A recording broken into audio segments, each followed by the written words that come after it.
Okay, let's see now if everything's set up.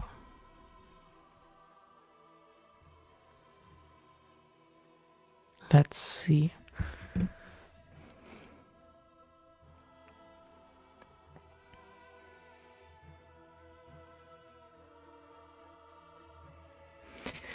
Let's try it out.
Okay.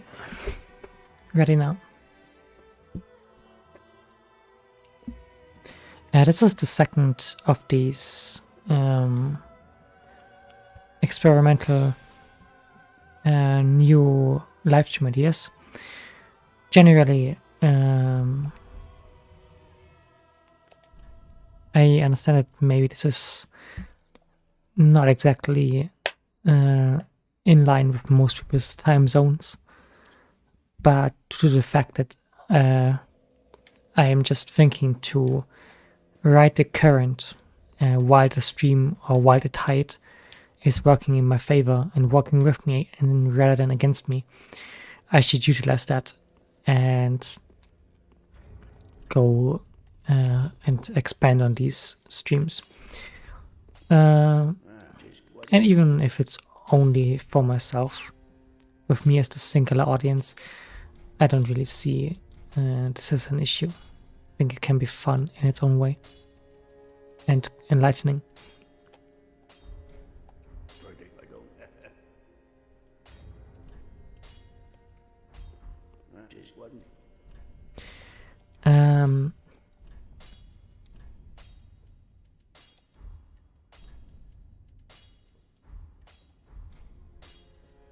Let's see.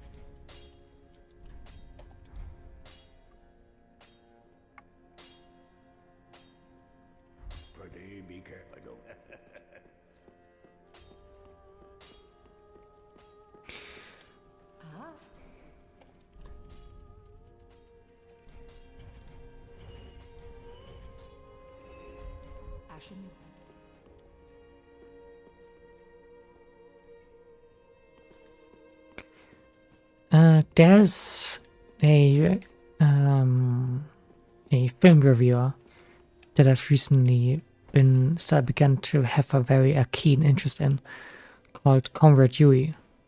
Comrade Yui.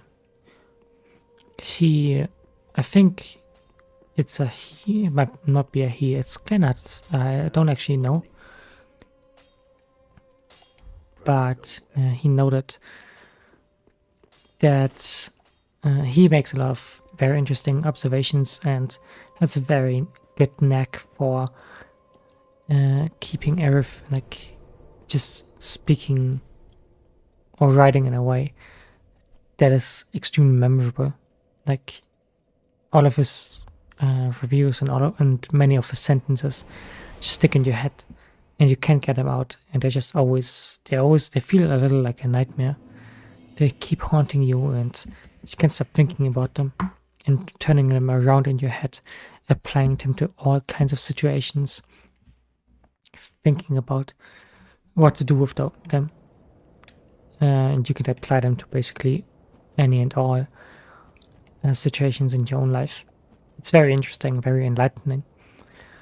For instance, just now I spoke of the fact that I am going to write the current. I'm going to write the current while the tides are working in my favor still.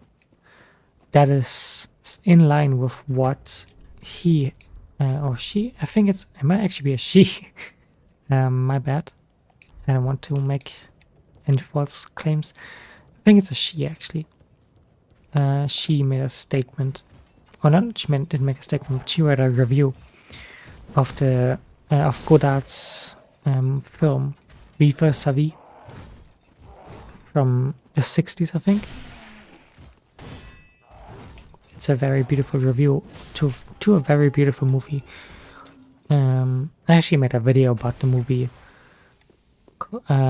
which I think it's actually my least popular video, because maybe it's I mean, the title is kind of not really searchable, so it makes sense.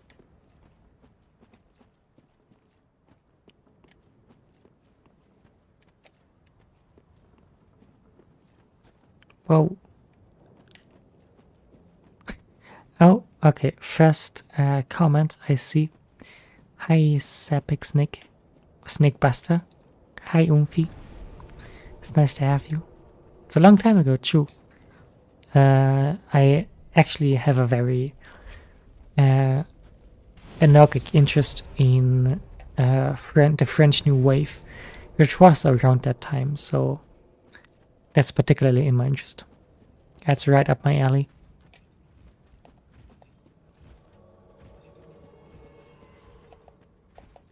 Hi, Luigi. Hi. Hope everything's audible again. I said this at the start of the stream, but I'm not sure if you hear it. If you heard it, I understand that these streams might not work in everyone's time zones, might not work with everyone's time zones, especially because it's not the weekend. But I just want to write the current while the tides are working in my favor, while I'm feeling the excitement of the streams.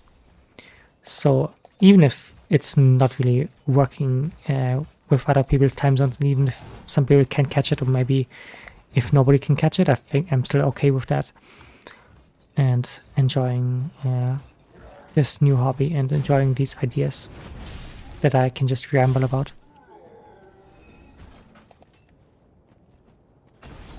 Again, like, people can just type whatever they want into the chat. It doesn't have to be on topic. Like, if you just have something to talk about, that's okay.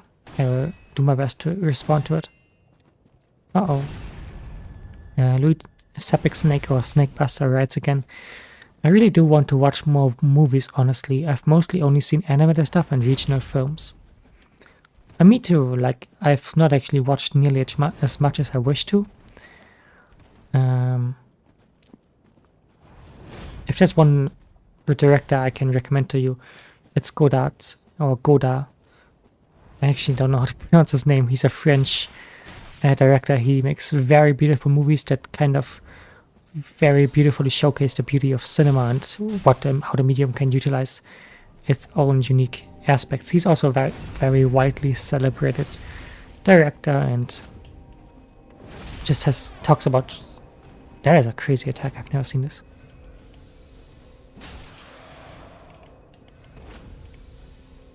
That is crazy. I'm going to write the name into the chat in a second.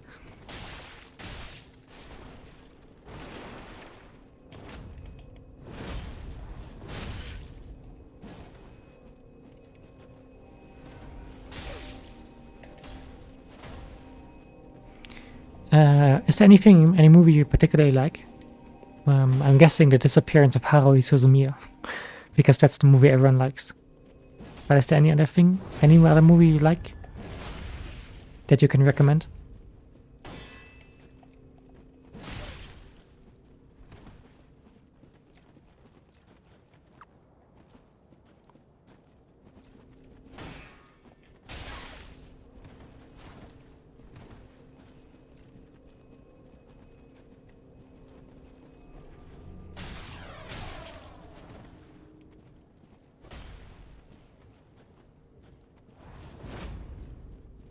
Okay.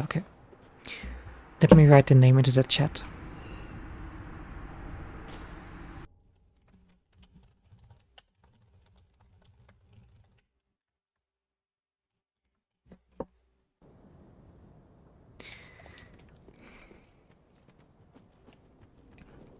Hope you're well.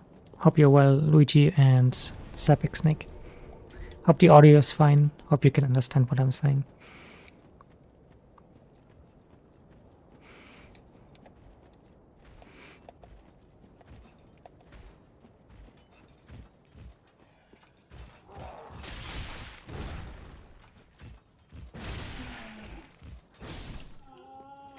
Sapik Snake writes, I really love Anno's live action output, especially the more tokusatsu kind. The tokusatsu kind I have not watched. Cutie Honey looks delightful. The Kamen Rider and Ultraman movies also look delightful. I haven't watched them yet though. I'm really glad you like them. I love Hideaki Anno. Ritual and Love and Pop are two of my favorite movies. Love and Pop is just beautiful. Ritual as well. Ritual just looks so good. I love the visuals of that movie. And generally the story is, of course, also beautiful. It's very kind and tender and heart-wrenching.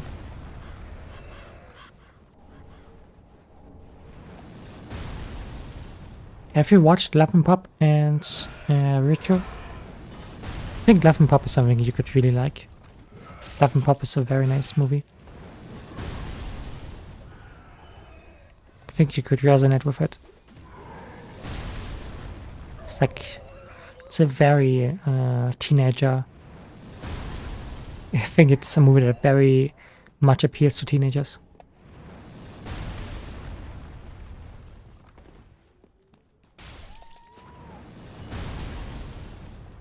I am getting beat up.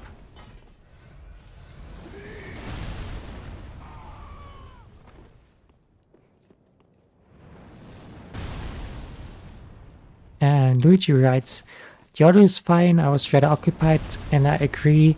I've only seen Love and Pop so far, but I'd like to explore more of Anno's works. That's Love and Pop is so good. I have only watched it once a few years ago, but I still have it. I still retain it in my memory. It's a really, really nice movie. There's also just like no movie that looks like Love and Pop. It's an extremely unique movie as well. There's nothing that looks like it.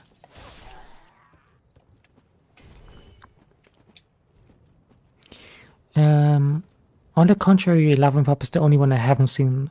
Is something somebody just wrote. Love and Pop, yeah. You haven't seen it. Then that means you've at least watched Ritual.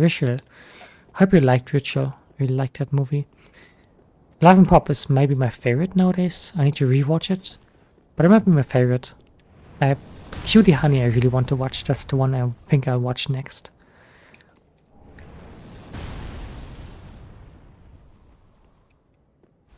Cutie Honey. I think you probably saw Cutie Honey. Hope you liked it.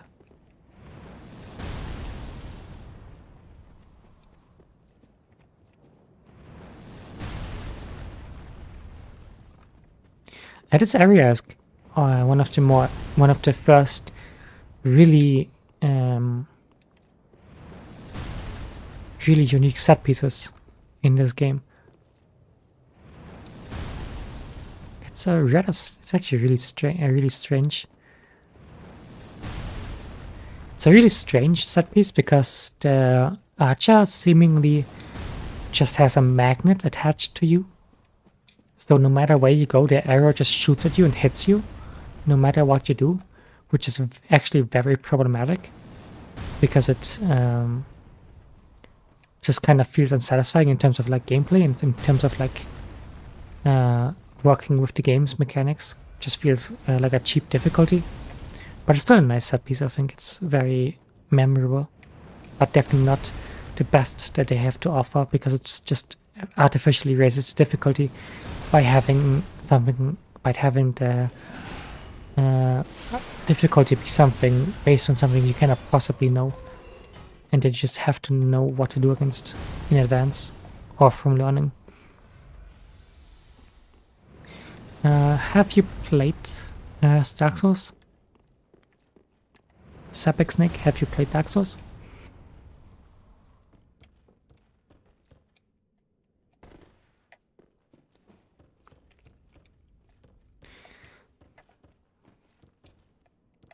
I think this is a very interesting item, the Great Scythe. It's also a very cool item, I believe. I kind of want to use it because it's just so cool. It's a really, really cool item or weapon. I honestly want to use it, but it's a little too crude and I kind of already have an idea for what to use.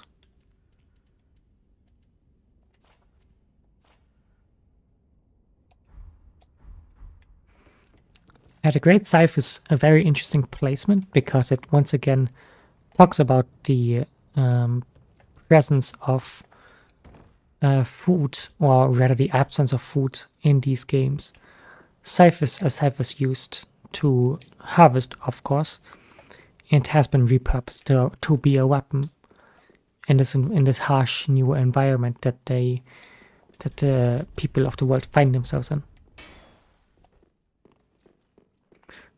Which once again draws attention to the fact that there's a very strange absence of food in these games that can just be attributed to the fact it's like a famine. Sapek Snake writes, I played it a long time ago, but don't really remember much, to be honest. Yeah, I see. You only played Dark Souls 3 or Dark Souls 1, or I don't know. I think these games are very beautiful. I love them. I love all of them. So I definitely recommend checking them out. Which reminds me that we wanted to play Street Fighter 6. I still really want to play Street Fighter 6 with you. If you want to. We could even do it on stream if you want. If the interconnection is fun, it's fine.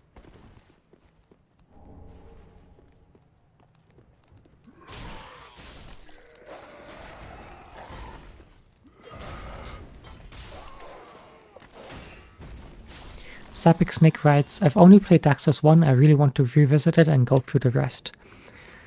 Yeah, if you've only played Dark Souls 1 is wonderful.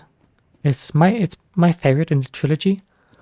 I hope you do revisit it sometime, because I think there's something very worthwhile to be found in these games.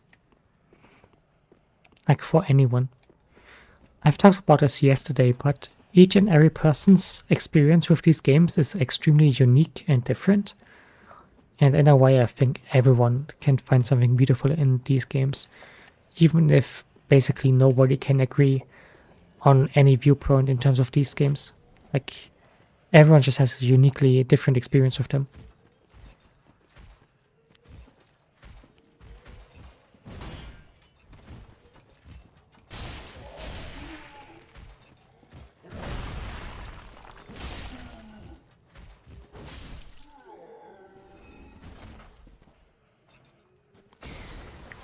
I'd be down, but I'm in the middle of exams right now, and there's a 3-hour, I think, difference between us, so scheduling might be a bit tough. Yeah, I saw you talked about exams. No worries, we don't have to do it right now. Hope you can. I should be able to adjust to your time zone.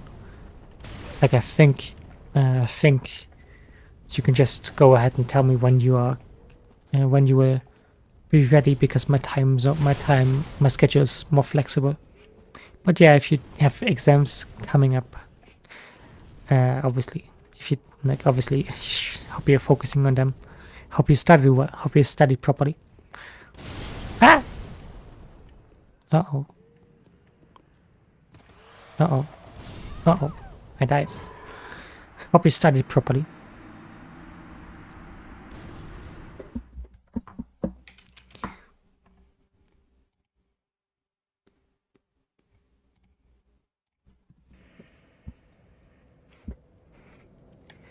Luigi writes, right, it's exam season, but these streams are a nice way to wind down. That makes me very happy. Actually, that's very nice to hear. That you think that I'm that you think about my streams, that you can they make you feel something and help you relax. It's rather nice. It's rather nice. Like, even if you don't have like a mainstream like appeal, or like have like a smaller circle that you can be around with. It's I think I kind of didn't really explain myself well here, but it's nice that people, that even if I don't have like the biggest followers, that there's people who think what I do is like unique or interesting or fun or in its own way. That's really nice to know.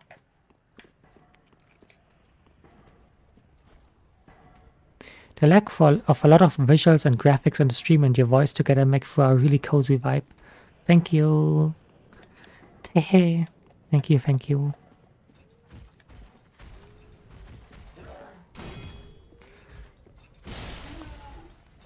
This gameplay, I will talk about Dark Souls in general on these streams, but it's more as a background noise or background footage to facilitate all kinds of discussions and ramblings about all kinds of topics. It's not really meant to be a Dark Souls stream. Although I talked especially yesterday, it was mainly about Dark Souls, and I talked about the lore and like gave a general overview of like the game and the series. But it's still mainly about all kinds of things, all kind of tidbits that come to mind.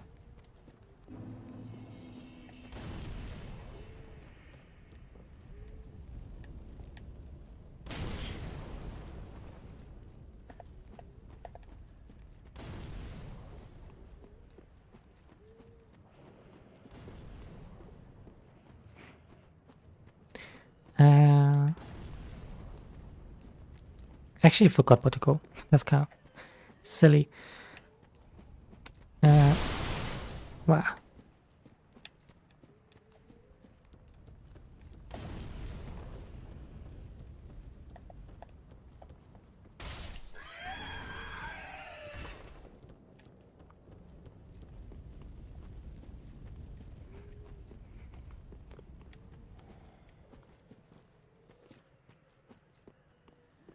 The last movie I did watch, actually, since I was on the topic of movies earlier, is a Polish movie called On the Silver Globe. It's about people who cannot possibly live on Earth and think that human society and human nature is suffocating, and they can't possibly deal with it. And so they decide to escape to an uninhabited Earth-like planet far, far away. And what happens in the movie throughout the course of, I think, 3 hours is that they, while they try to escape human society, they wound up just reenacting the birth of civilization through a religious lens. They reimagine religion unintentionally.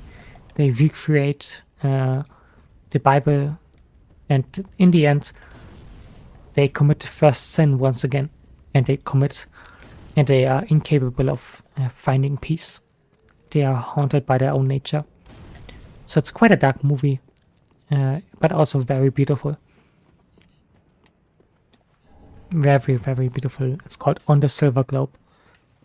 I can heavily recommend it.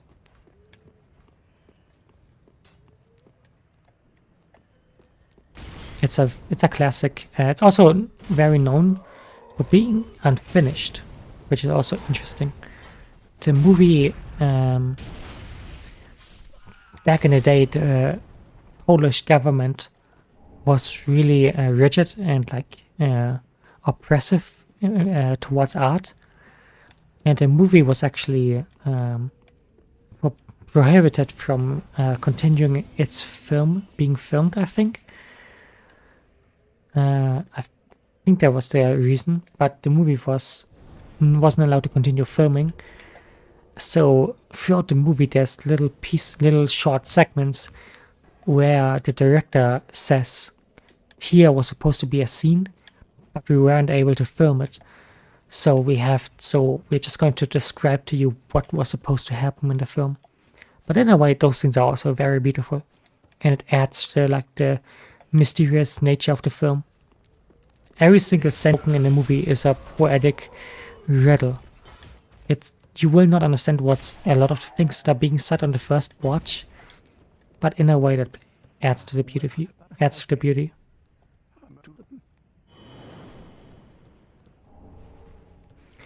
Sepik Snake writes, honestly, it does sound really dark, but also weirdly bittersweet in a way. Yeah, it's a very tender and sweet movie, bittersweet movie. You're right. It's so horrifically dark and brutal, and there's so much just not just dark themes, but the movie is just outright gruesome in many it's oftentimes. But it's also so it's about humanity. It's uniquely human and uniquely beautiful in that sort of way, but also uniquely harrowing and dark and scary and terrifying, which is human nature.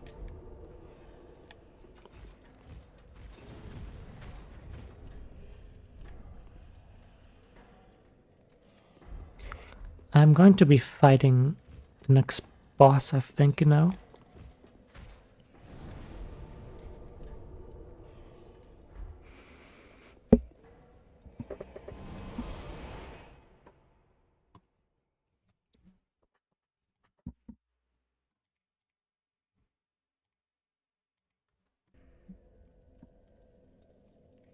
The next boss is actually very interesting, and I have a lot to say about it. So I will jump back to the Souls lore a little bit in a second.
Okay. The next boss has kind of confounded the people, or like the lore hunters. It's like, I think that those are what they call themselves, or like the lore enthusiasts. It's a very strange boss, and I think it feels like people just kind of have to ignore what the boss very obviously represents in order to try to make sense of it, because it's such a blatantly sexual boss, which sounds weird, but you'll see what I mean in a second.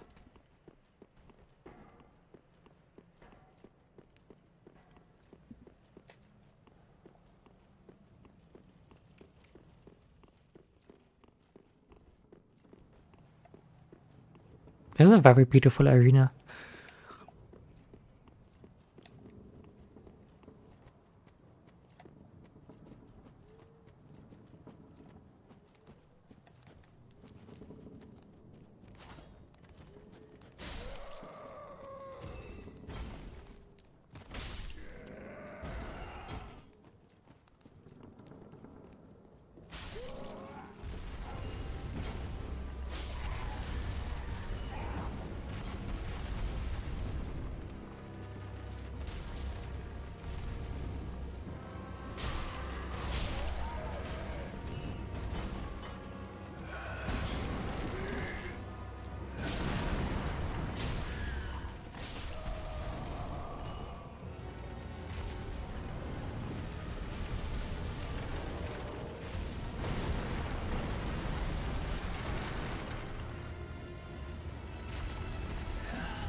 Ah! Oh my god.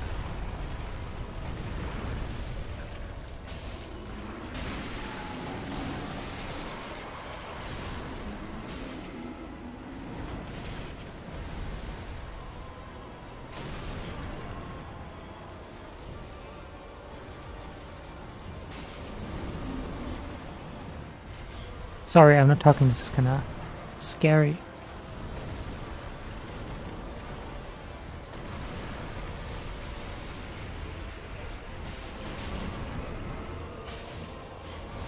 Uh-oh, I think I might be dead.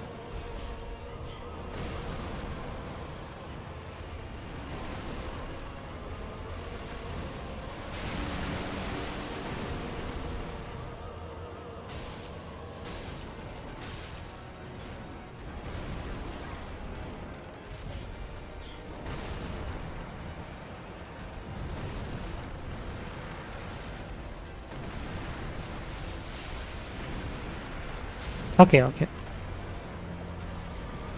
Yeah, two people right. I see, and this feels very buff. There's something very like buff about it. That's true. Yeah, something. It's very hard to talk about because it's like something I still have to grasp, and get my get a grasp on and try to understand. But it looks like basically you're castrating the tree, which is sounds like something that's like, I mean, that's just not really what's meant to be displayed, but it is actually most likely what's meant to be shown, because the game or the entire series has a lot of sexual themes that aren't immediately obvious, but once you start to notice them, they're everywhere. It's really odd. Like, it's such a weird boss.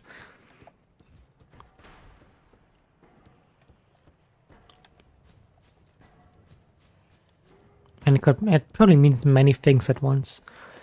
But we do get something very interesting out of that boss. We get to receive an item that allows us to what's the word? Transpose. It allows us to transpose, which it means we can use the souls of enemies to create new weapons. We transpose the souls into something new.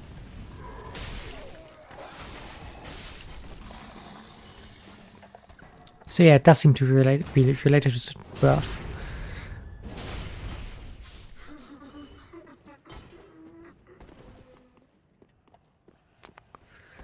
Mm-hmm.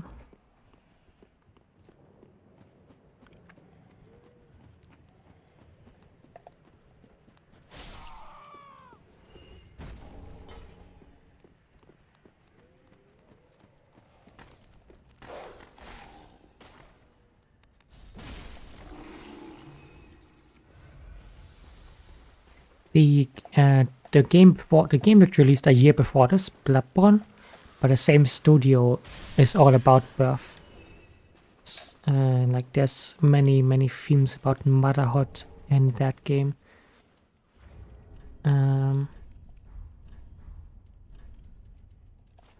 It's actually, this area is actually one of the most interesting areas in the whole game, in terms of like strange lore.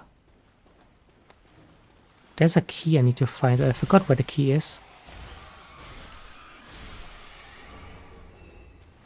But the key reveals something, another thing that I wanted to point out in terms of like how weird the lore is and how much of it is just not really set in text and therefore not really acknowledged by the generic lore hunter audience. But it's so blatant and it's just so odd that there's definitely there for a reason. And it's arguably the core of the thematic and even just like story of the series. Sabic Snake writes, yeah, I know a bit about Bloodborne thanks to our friends who really love it, but I haven't been able to play it myself. Yeah, that's true. I'm guessing you don't have a PlayStation. So that sucks. I have played Bloodborne, I've played all the Souls games. I love Bloodborne. It's very beautiful. If you do ever get a chance to play it, I highly recommend it. It was my introduction to the series. I think it's wonderful.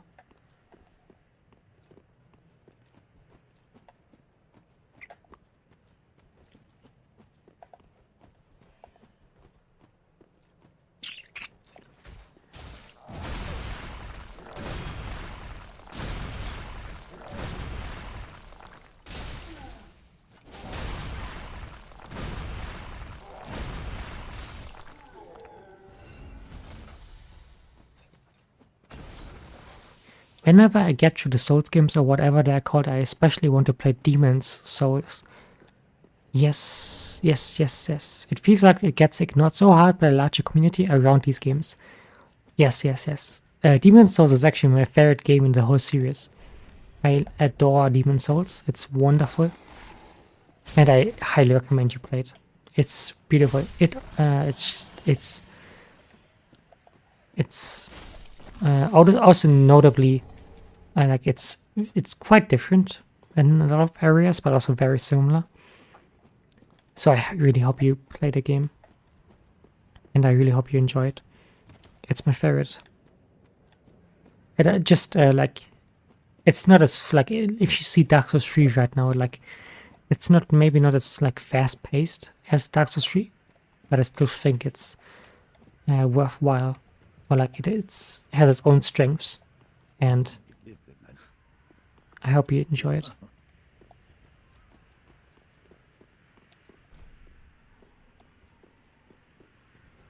Demon's Souls is so good.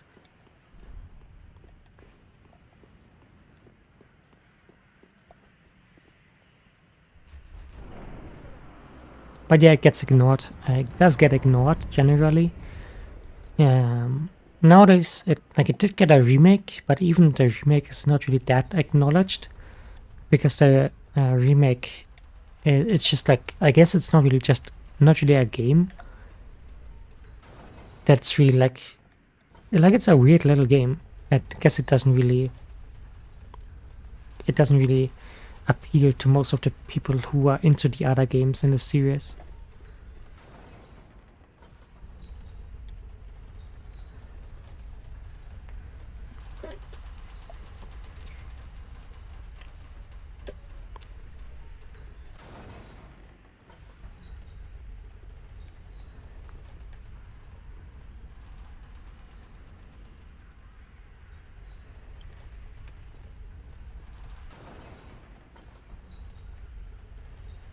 I'm actually forgetting a lot of things and what to do and where to go.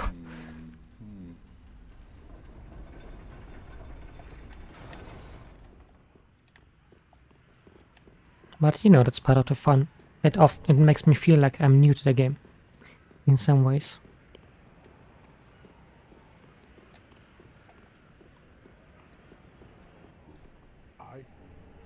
You know, in a way that's kind of also let's look at one of the worst graphics in the whole game. Maybe not worst graphics, but like this looks very strange. And it's clearly not finished. Luigi writes, I think the complaints I heard about Demon's Souls was the art direction as well, since the original fans were quite alienated by it. The remake, I mean. Yeah, I don't like the remake. But when I say Demon's Souls is my favorite, I mean the PS3 version. That's my favorite version. I think it's much better than the remake. I think the remake is bad and looks bad.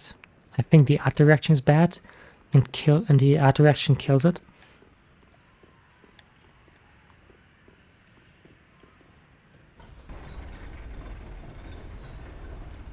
I mean, so much of Demon's Souls, or generally, what I enjoy about video games personally is the atmosphere. I love video games, love the atmosphere of video games. I love video games that just make me feel contemplative and absorbed into sound effects and the visuals.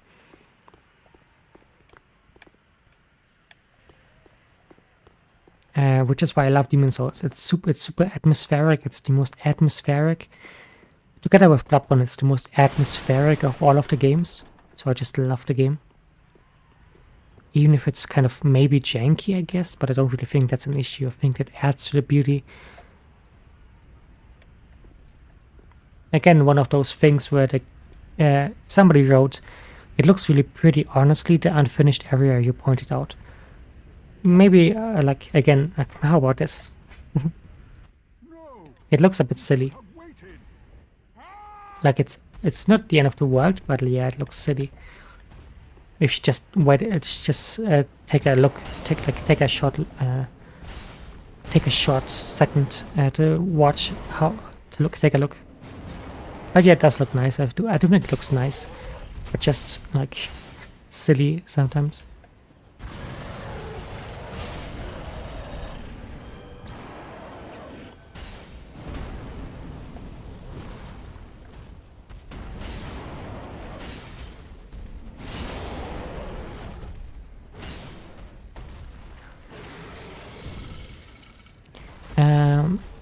From what I've seen, Demon's Souls is much more divisive than the rest, and I really love games with more divisive reception.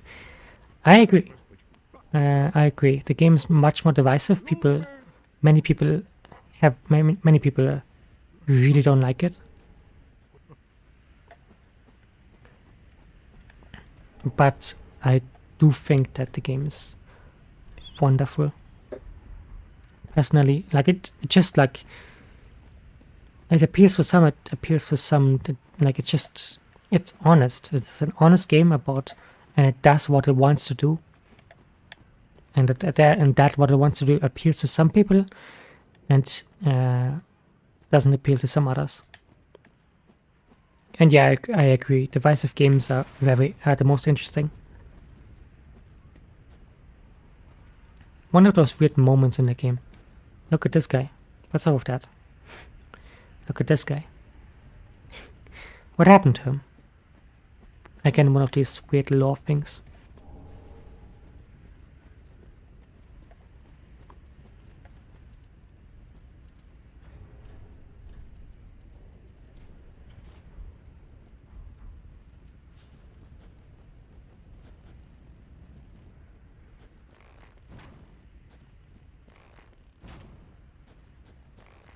But can you not shoot this down? I forgot.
At this time I won't be streaming for as long as the last one. I kind of noticed, like I streamed for 2 hours, and 2 hours was definitely too much. I was getting really exhausted after like 80 minutes. So I will do less this time. And I hope I can stream on the weekend again, maybe.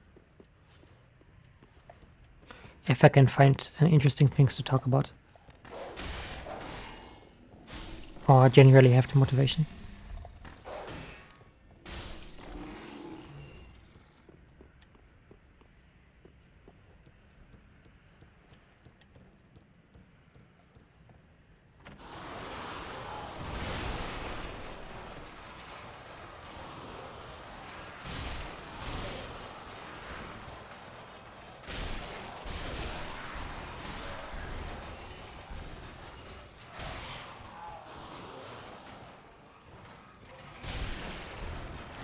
And this area seems to, it looks like a normal area, but it seems to be very thematically relevant. The fact we can get exactly 4 humanity out of here seems to signify some sort of relation to the general story of the first game, which is about the 4 kings, which is in part about the 4 kings and the 4 human and some other things in Dark Souls 2. I think I might be dead. Eek. Eek! Uh-oh.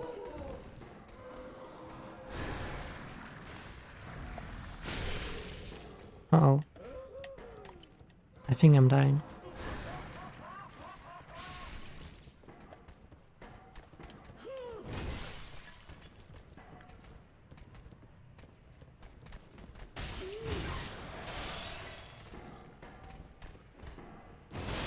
Uh-oh.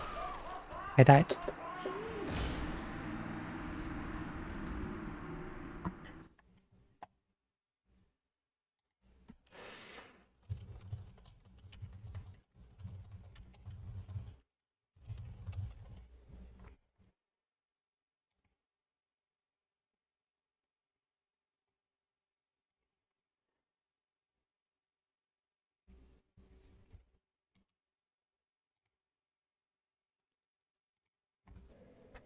Okay. 1 second. Again, I'm glad people watch this. I said I would do it even if nobody watches it, but still it makes it a lot more motivating to have people listen. Even though it's a weekday and probably doesn't really align with most people's time zones.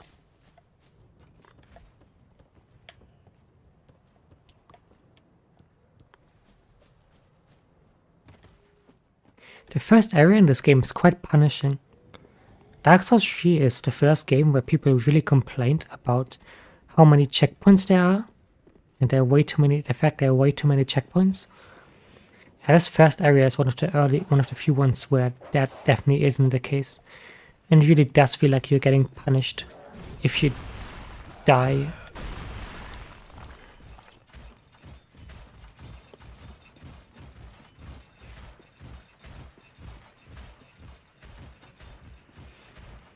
Both Demon Souls and Dark Souls 1 are known to have very sparse checkpoints. Like if you die there, it's extremely risky. But like not risky, but like extremely heartbreaking. Honestly, if you die and you made it so far and you just die and have to do it all over again, that definitely adds a lot to the tension. People complain about it and think it's an issue, but again, I don't think that friction is an issue. I think I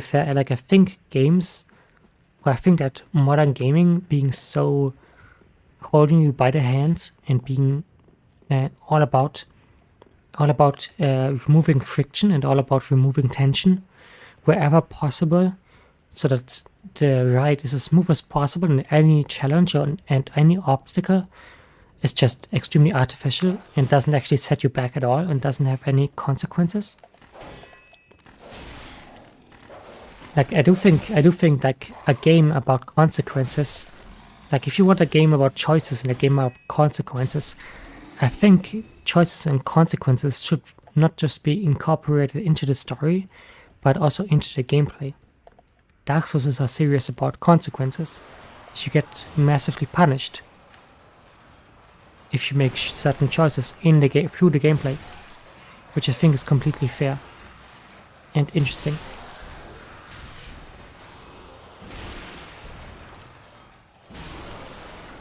Luigi writes, I have heard about the infamous walkbacks in Dark Souls.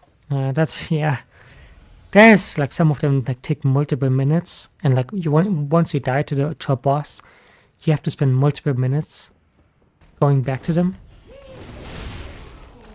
which obviously has a lot of people complaining. I think it's fine. I don't see it as an issue. I think it's just adds to the tension.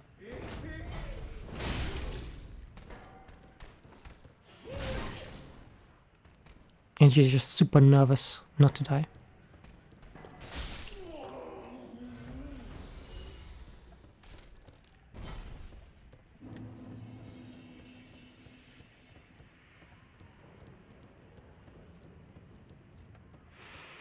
Although again, it's not everyone's thing. Demon Souls Demon Souls doesn't have checkpoints. Demon Souls just has one level from start to finish. And if you you just have to, if you can't work with that, then I guess people are going to heavily dislike it.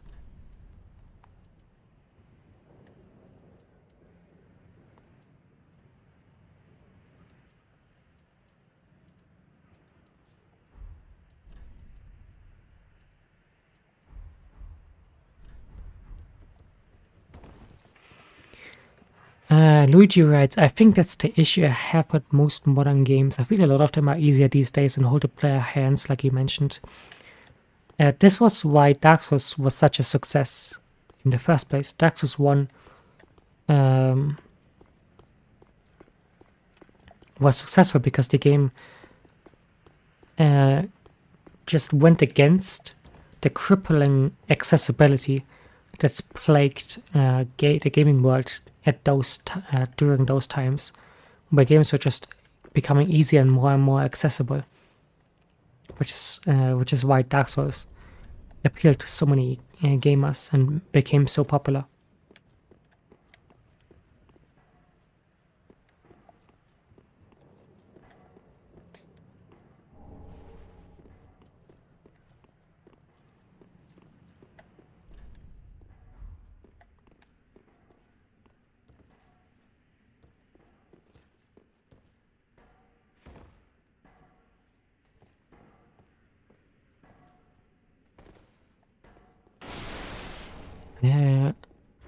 Luigi writes,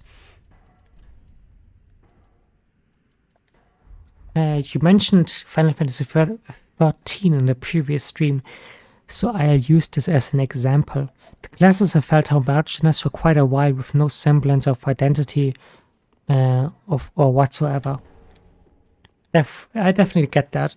Homogenization is really common in gaming nowadays. I mean, even the Souls games, like the newer Souls games, also get accused of homogenization, that they all just feel the same and also just refuse to make. This is also why Demon Souls has many people dislike Demon Souls, because it's too varied and too weird. Every single boss in Demon Souls is something completely different. Every single boss is something completely new. While in, like, for instance, Elden Ring, all the bosses are pretty samey. They're very homogenized. It's just like learning the moveset, and then you fight the boss by learning the move, by just dodging through the moveset. And that's by far the most successful concept for bosses that they have. So they just began to rely on that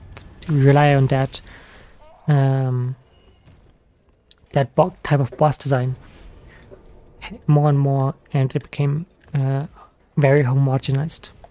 Which is why people, to this day, even though Elden Ring and Dark Souls 3 and whatever have so many graphical improvements and like technical improvements and whatnot, people still are attached to the older ones because they just offer something that the older ones couldn't, and the newer ones can't. They offer weirdness and uniqueness and strangeness that the newer ones have sort of sandpapered away, some would argue. Luigi writes, I suppose that's just the consequences of mass appeal. Yeah. From Software is like famous throughout the world nowadays. So I understand that they don't want to be too weird.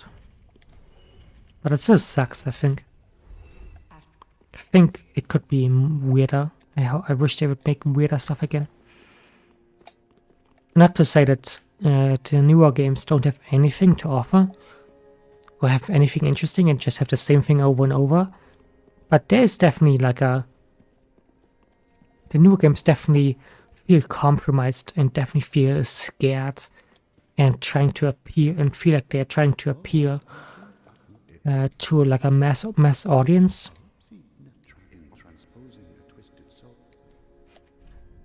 I feel like they're trying to appeal to a mass audience, and it just feels unsatisfying.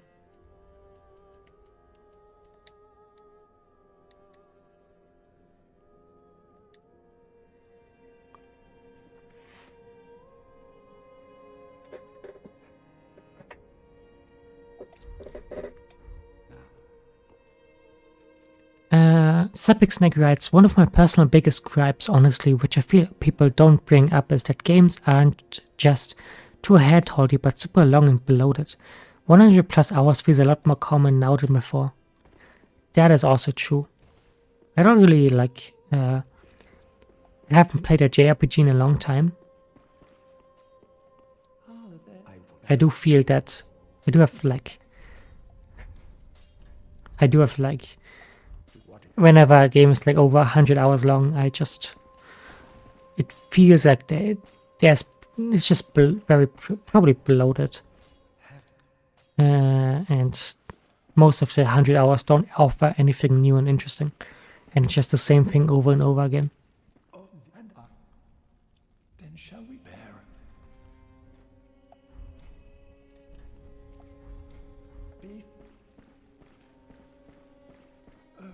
Then shall be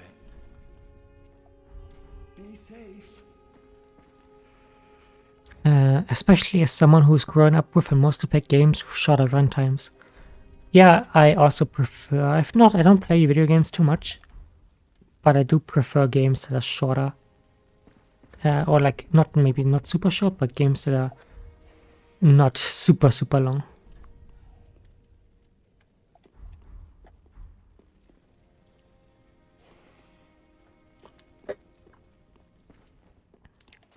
Because it's like, being long is not inherently an issue, but often you wonder just what do these extra hours actually add.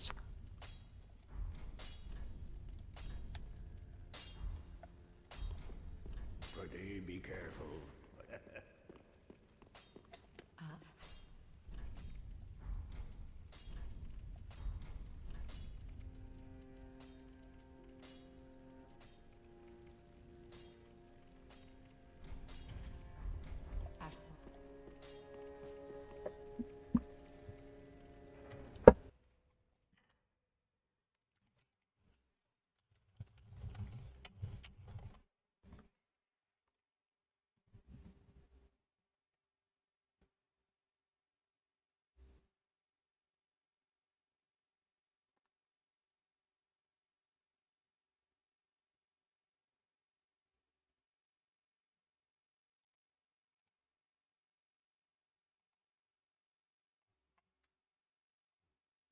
In 1 second. Okay, I'm back. Luigi writes, it's a rather grey area to thread upon because you don't want to scare off new players, but you risk alienating the core audience. Definitely. And Luigi writes, you mentioned last stream too that players don't really know what they want. Yeah, like what I meant, like players don't know what they want, but they know what they like. So you have, like, especially like Sapix Snake is a fan of fighting games, so she might know what I'm talking about. Where people constantly complain about fighting games and want this and that and dislike this and that, but maybe they don't really know what they're talking about. Sometimes. And they shouldn't be so quick to make judgments. You end up with games like Grand Blue Fantasy Versus. Grand Blue Fantasy Versus was where I really enjoyed that game, but especially on launch or like during the first few versions of the game were really unsatisfying because they just constantly released new balance patches rather than letting the meta of the game organically develop. And because of that, just so many characters got gutted, and it became like so many things were just changed for seemingly no reason, rather than letting it develop naturally. Okay, here we come. Actually, this is interesting. Here we come to the most important character in the entire series. Valka. She's the most important character in the entire series. She has no dialogue. She's never acknowledged in a single piece of dialogue, I think. But she is seemingly involved in literally everything. And she takes part in so many of the background lore and has influenced so much. And she's a very, very enigmatic figure. Extremely mysterious, extremely controversial figure within the lore, like within the community of like people interested in the lore. It's super interesting.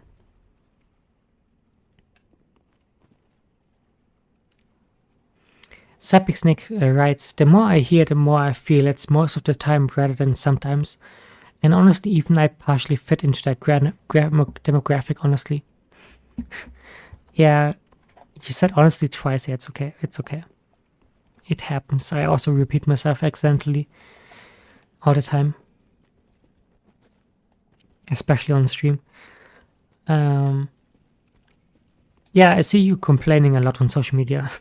I know you're just memeing. Like, I know you don't really mean it like seriously. You're just like joking. but it often happens that people just call everything broken and don't try to engage with anything on its own terms. Like, so many things just seem broken, but like, when you actually engage with people who are into these games, they will say it's strong, but there is counterplay that people have found. Like, it's not actually completely absurd.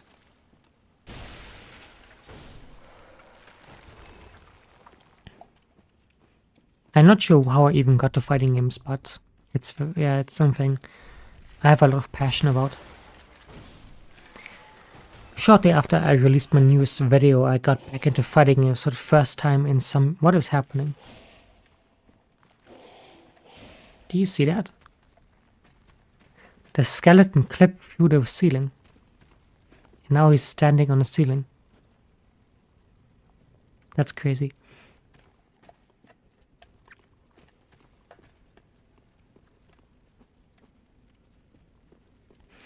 But yeah, what was I talking about? Yeah, I got into fighting games shortly after I released my newest video, and it has been very delightful and very enlightening. I love fighting games. I really, really was reminded of why I love these games, and I love them now more than ever. It was so beautiful to get back into them. I love fighting games so much.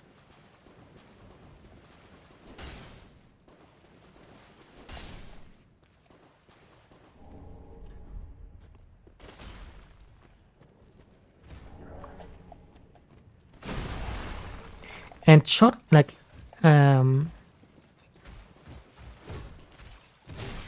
by the way, this game is really fun. I really enjoy this game. I used to dislike the game, but nowadays I'm much kinder towards myself and towards video games and towards art in general. So I really just see everything for its own strengths and appreciate things for what they are. But shortly after I came into the fighting games, Melted Blood Type Lumina 2 was announced, which is actually my favorite fighting game. So that's a really, really, really nice coincidence. And shortly after I got back into fighting games, we had that beautiful Maynard vs. Daigo set. It was really fun to watch. I was obviously rooting for Daigo.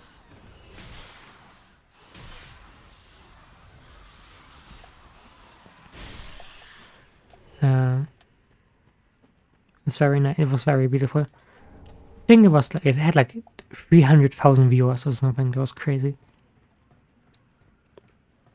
Sapic Snake writes, though the more predatory live service gacha kinds don't really appeal to me though. Yeah, what do you mean by that? What are you referring to? I'm not sure what you're talking about right now. Do you mean like... Actually, I don't know what you mean. Like, do you mean like gacha games? And like fighting games?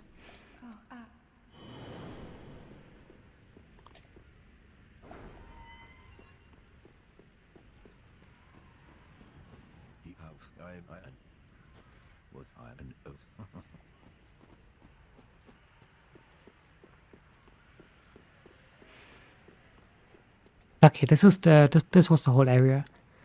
Now it's time for the next one.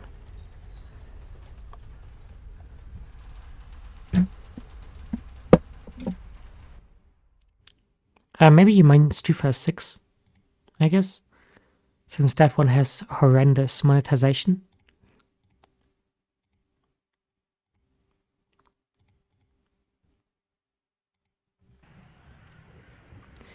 It's related to the message before YouTube chat word count.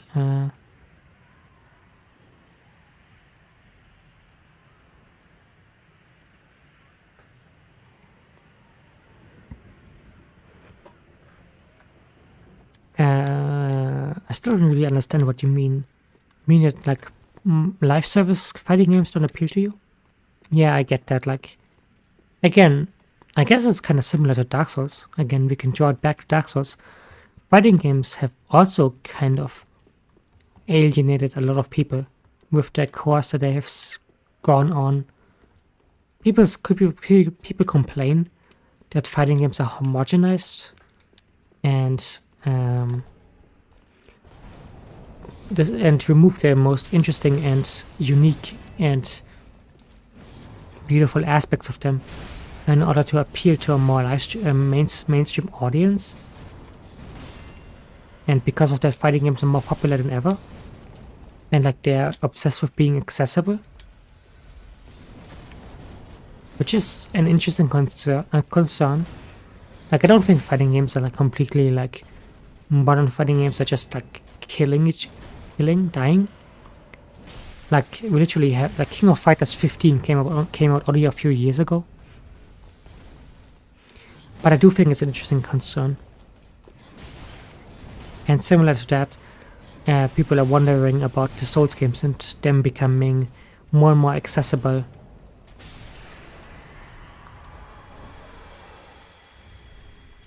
We get a very nice, beautiful weapon now.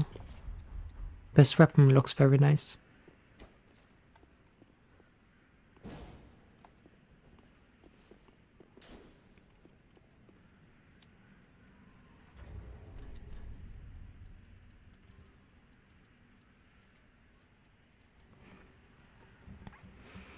Sepik Snake writes, I like replayability through design, but not really getting a lot of content updates and stuff to buy. Yeah, that's true. I also don't like having to buy new things. This is why, again, let me promote Multiplat again. Multiplat is a game that costs 15 euro on sale, and all the DLC is free. So I can heavily recommend it if you don't like monetization. But yeah, keeping people entertained through like constant updates and like new characters and expansions and more money to spend, I understand why that's not really appealing. There's a reason people stay with Guilty Gear Plus R even after like 10 or like 15 years, even though the game hasn't had any updates, because the game is just at its core so beautiful and so fun. And I wonder if anyone will actually keep playing Guilty Gear Strive after the next one comes out. Like I wonder if Guilty Gear Strive will get any attention after the game finished. Getting updates and getting more characters.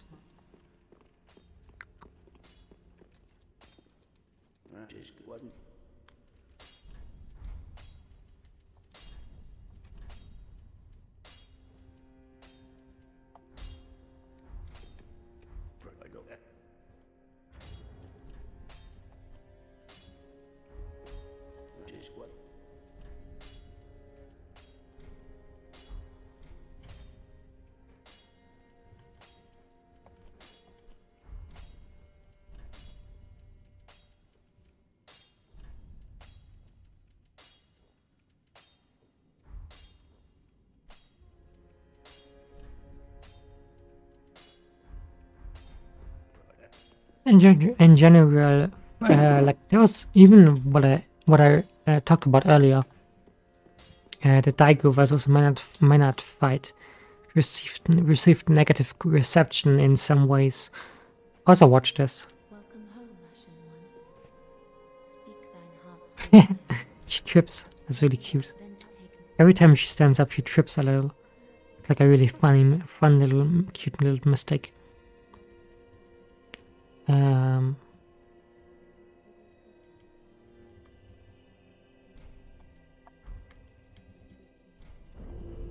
farewell, Ashen One.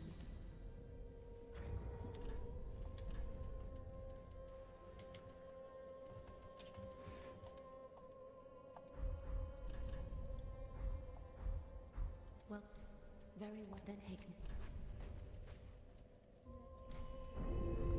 Farewell, Ashen One. I'll drink something. 1 second.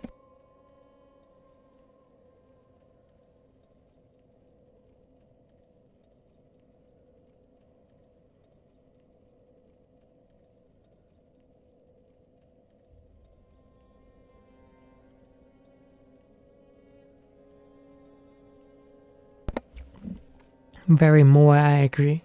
More. Kyun. More Kyun.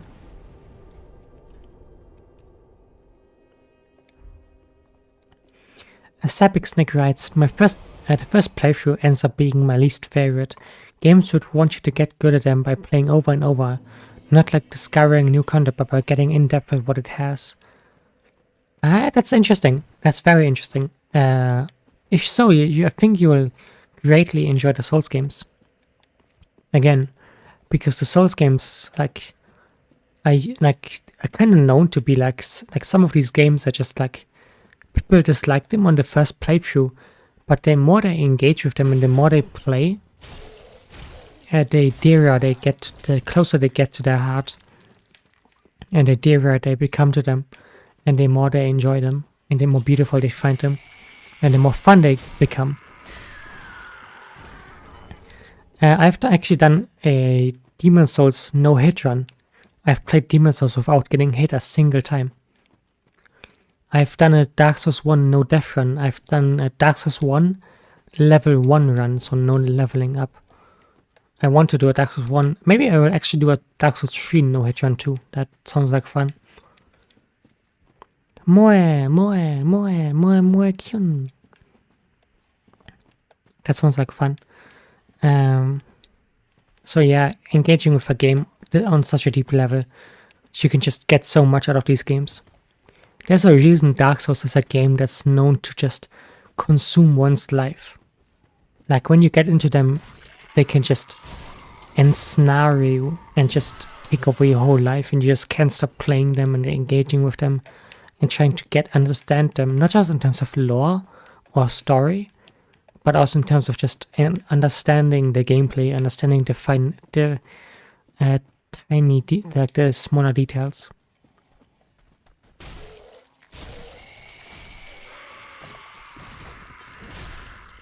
of the gameplay.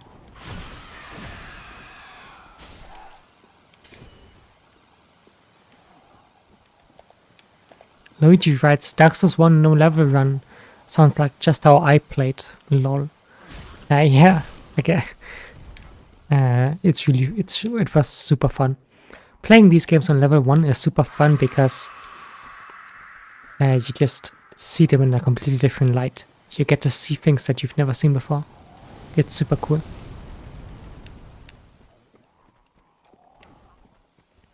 It allows you to engage with them on completely different terms.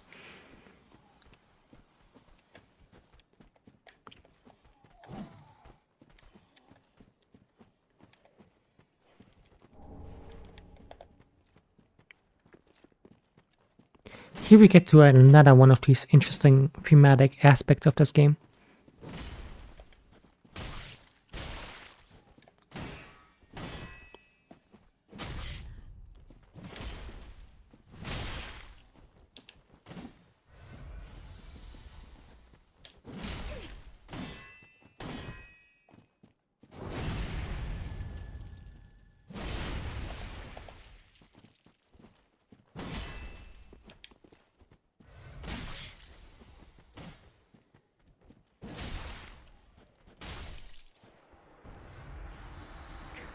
This character is a butcher, and she hunts people's, like she has acquired a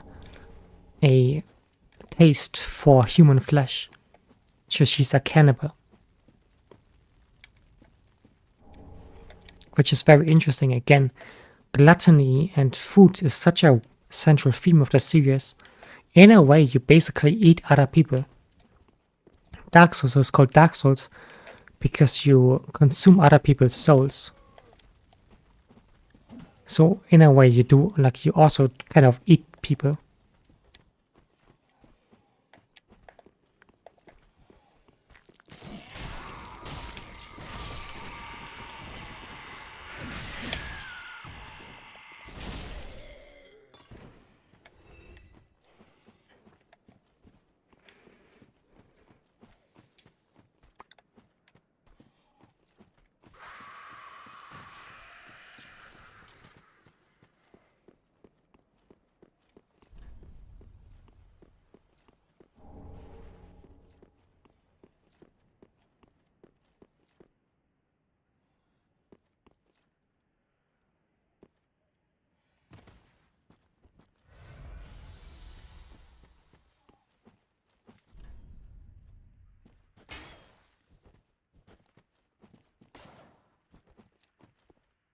Hi.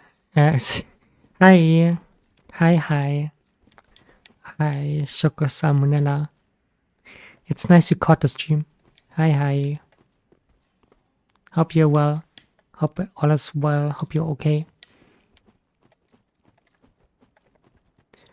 I was worried that you couldn't watch the stream because of the time zone difference. It's nice that you came. It's nice that you can watch after all. Or it's nice that you can check in.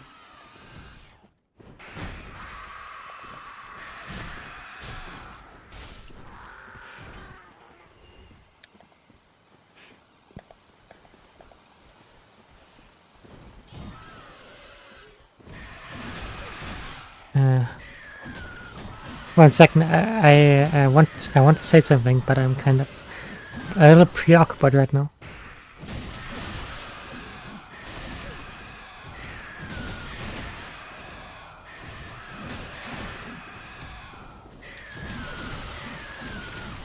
Oh my god.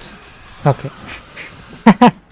Okay, yeah. I was actually talking about Star Wars last stream. I was talking a little about Star Wars and George Lucas.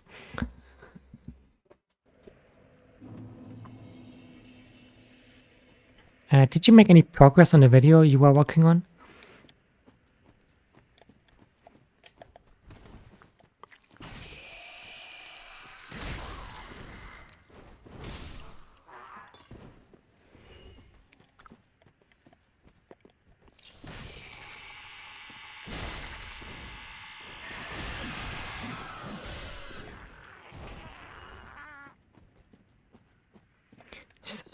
Suffering, I hate charcoal drawing. Are you like an art student?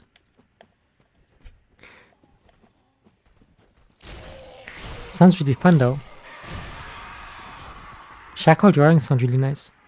I only did them once in school, I think.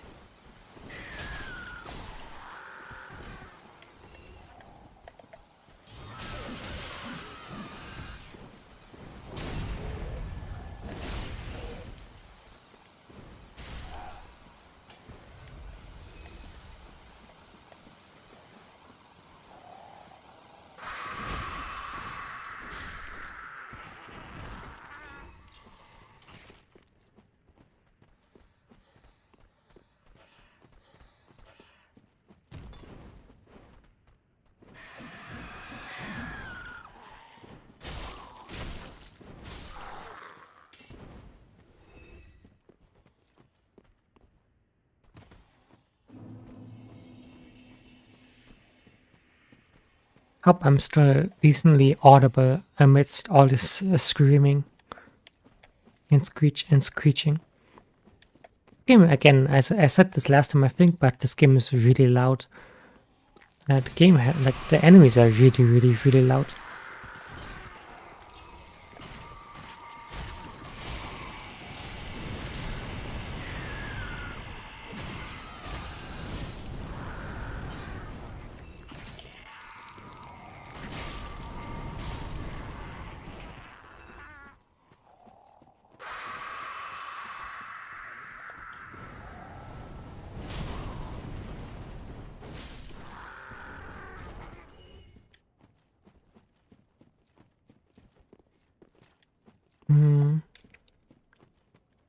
I remember one of our first hostile world we're currently experiencing. True. Everyone wants me to. All the enemies want me to shut up. They just hate hearing me talk. Uh-oh.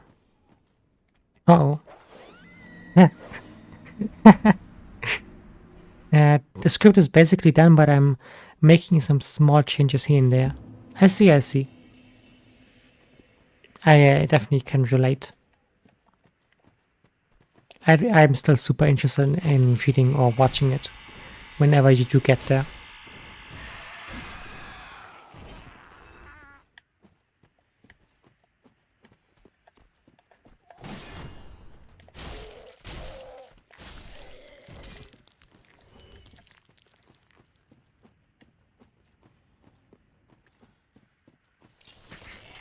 I remember one of the first times we talked about Studio Ghibli. Wait, what's actually concerning is the recording. I don't know how to voice record. It's not tough. Just I use like free programs. I just use Audible. Audible is just it's what I use.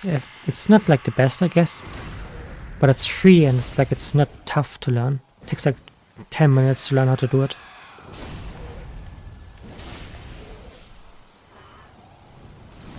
But it takes much longer than 10 minutes to record a script.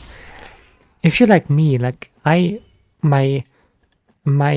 last video is like 2 minutes long, but it took like 3 hours or 4 hours to do the audio because I just tried perfecting every single line. I really wanted to get into the headspace of just the script and deliver every line like as well as I can, and really get into the set the mood and like really speak in a way that really befits like what I'm trying to convey. So if you're like me, you might take ages to record a script because your video's longer, I guess, probably.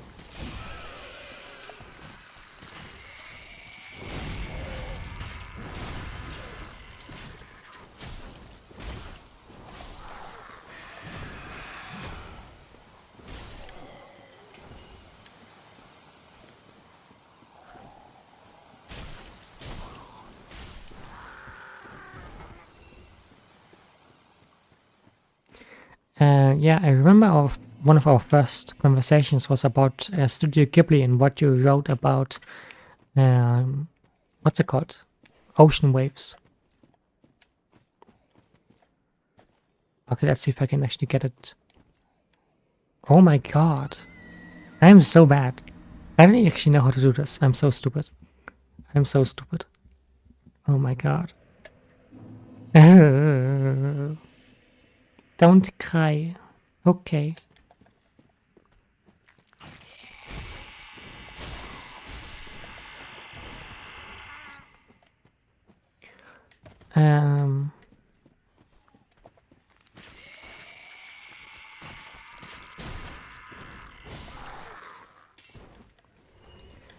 Do I do preparatory loud readings before recording?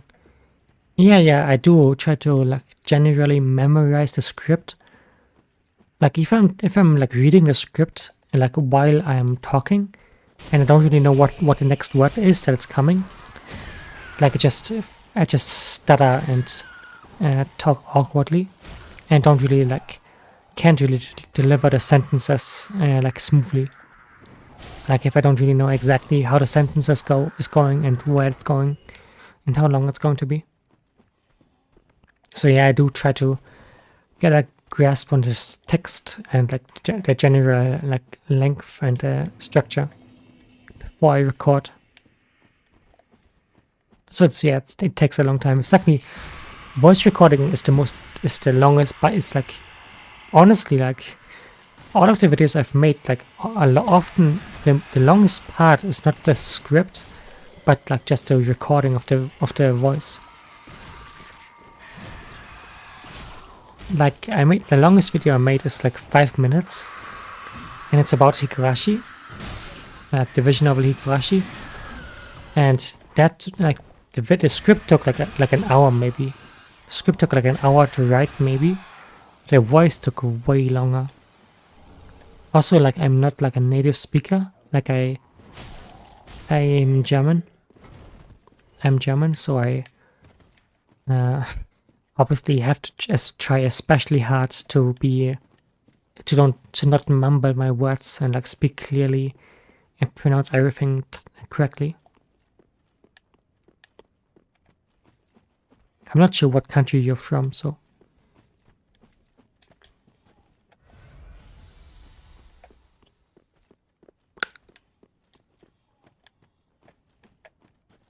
Oh my god, that is. Whoops.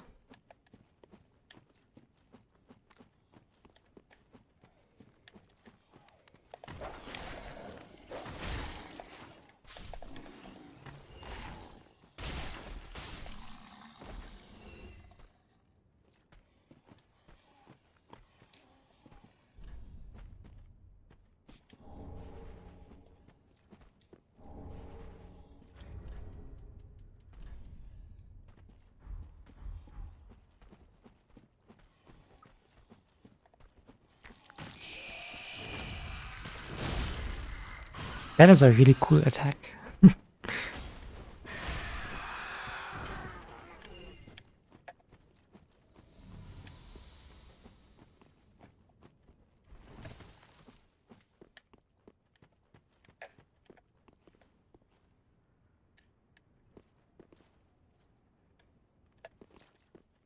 No way, we're basically in the same time zone. True. And no way. Okay. I see.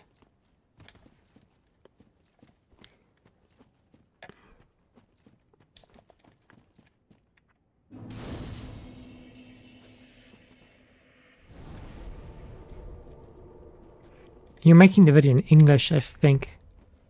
Hope. This is Horace.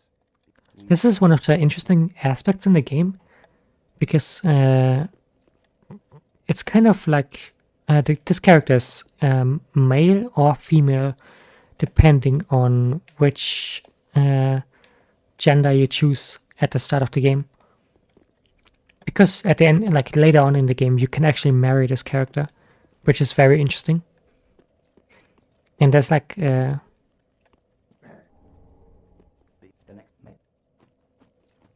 there's some very interesting thematic overlaps between other characters in these games. For instance, in Bloodborne, very famously, there's a character called Iosefka. And Iosefka is like, you meet her for the first time, and she's like a sweet, nice clinic, not clinic, what's the word? Sweet, nice doctor, and she helps you. And then when you meet her next time, she's like evil for some reason, and it appears that she's was replaced by some like imposter, which you can have like that, which is very interesting, and like you can take a lot from that. And there seems to be like the entire series seems to have like a like this thematic point of like two sides of the same coin, flipping things around and turning them, and having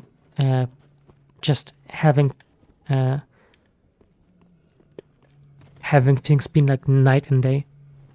It's so the imposter Yusefka is probably not actually a different person, but rather just the same person, but just a different side of her.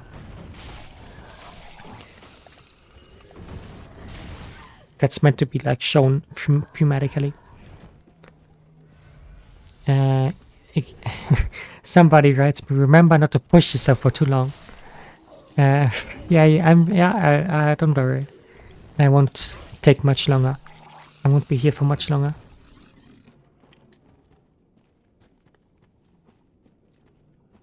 Also, it's nice to see you.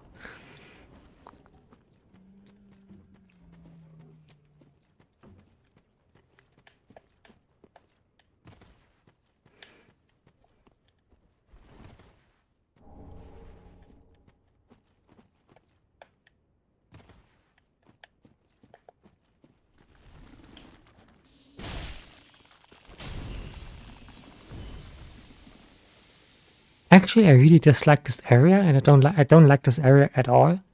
So I think this is actually a good moment to stop. I will do this area next time. And I'm starting my throat is starting to get hoarse. I'm already streaming for 90 minutes. That's really not the fact I'm not really like as exhausted as last time, even though it's been 90 minutes, is really nice. I'm glad people kept watched today as well. I'm glad people asked things and talked about things. Hope you found something interesting here, and hope you had fun. Okay, see you hopefully in the next video. Hopefully I will see if I make the next video or the next stream next time. I will see what comes first, like the video or the next stream. You have found a sweet spot, it seems. Yeah, I think this is about the length I can go for now. I cannot understand how people can stream for 5 to 8 hours. Oh, Shoko Salmonella. Actually, this is interesting. You said you still need to get through the game. Have you played the Souls games? Have you played any of them? Oh yeah, you're late. You're late. I've been streaming for a while. It's okay though.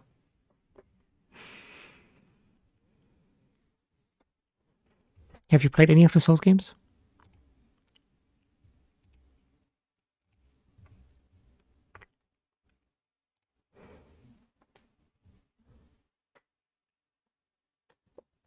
The real worst thing about Dark Souls is Bandai Namco. That's the case with a lot of things. I feel like the worst thing about a lot of things is Bandai Namco. True.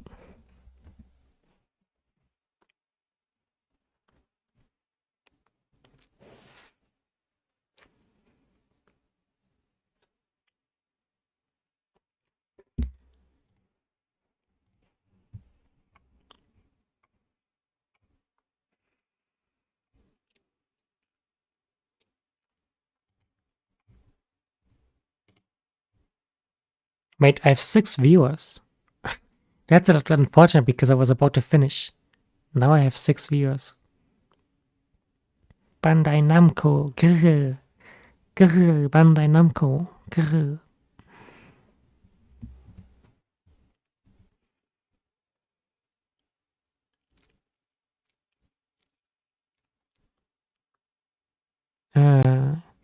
I played through Dark Souls 1 as a kid. I have 3, but somebody spoiled the level design, so waited a couple years to play, lol.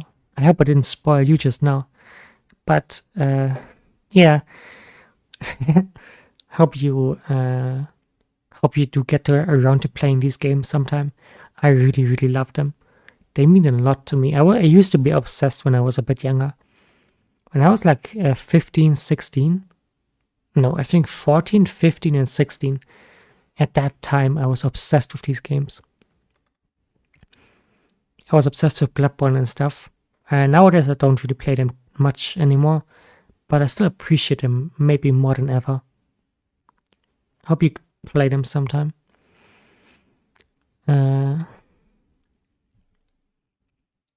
Okay.